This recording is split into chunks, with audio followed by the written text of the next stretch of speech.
Welcome back to the Takeout. From the daughter of an incarcerated R&B singer to running one of the largest cities in the country, that would be Atlanta, former Atlanta Mayor Keisha Lance Bottoms chronicles her upbringing and political career in a new memoir, The Rough Side of the Mountain, and she's now the frontrunner for the Democratic nomination for Georgia governor. Madam Mayor, it's good to have you on the Takeout. Thank you very much. Let me ask you about the campaign real quickly. Is it your strategy, and do you have the resources to win this outright, meaning 50+1 in the May 19th primary? Is that your goal?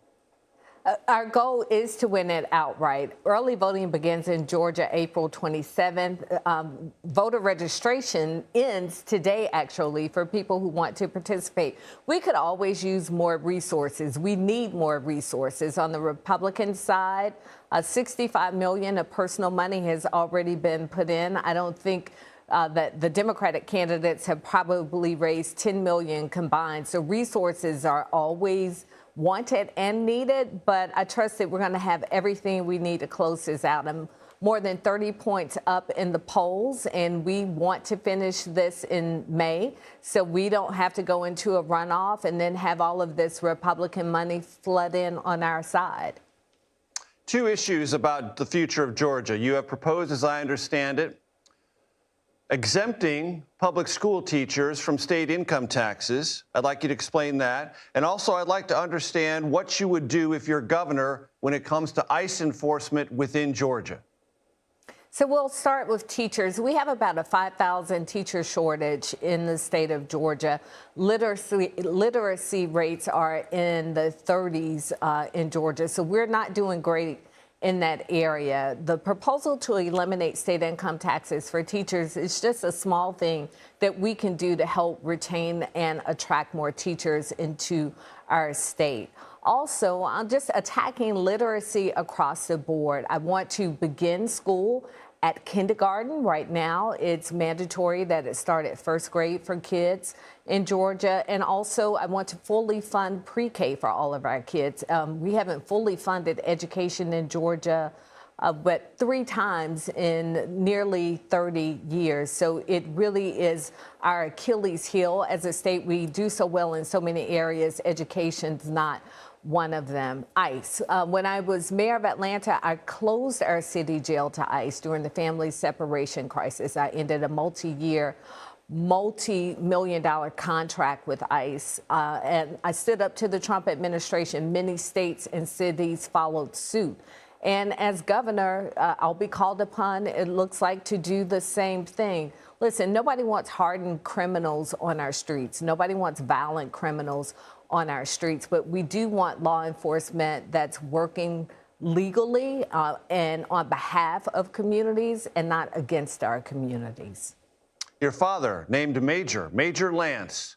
Tell me about what his life, his travails meant to you and has meant for you as a public figure.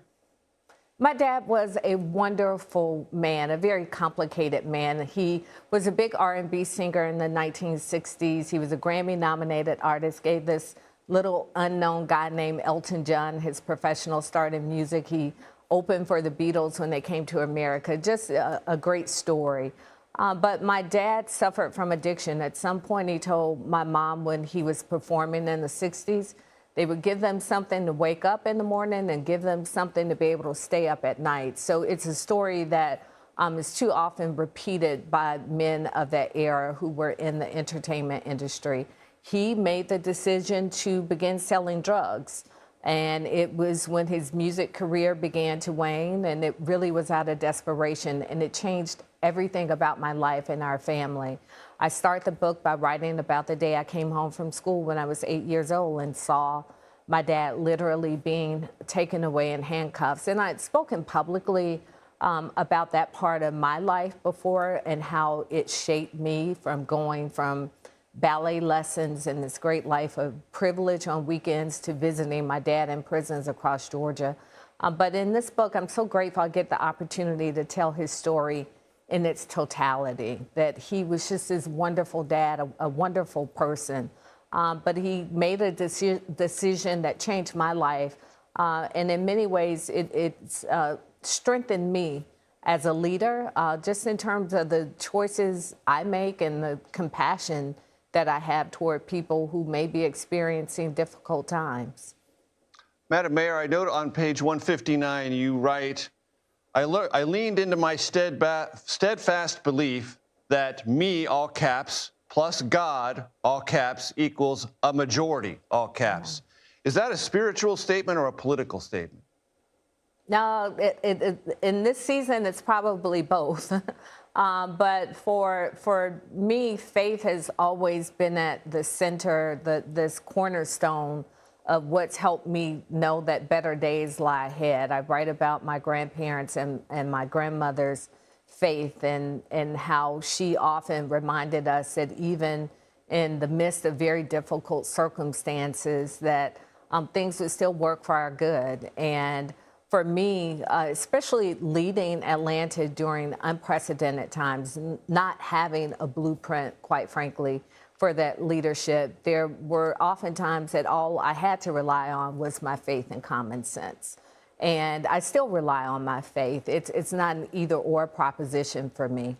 And as so many people, especially as I'm moving around the state of Georgia, are really uncertain and really anxious about where we are in this country, I often remind people that, you know, Donald Trump may be in the White House, but God is still on the throne.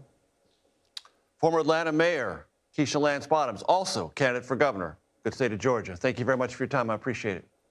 Thank you.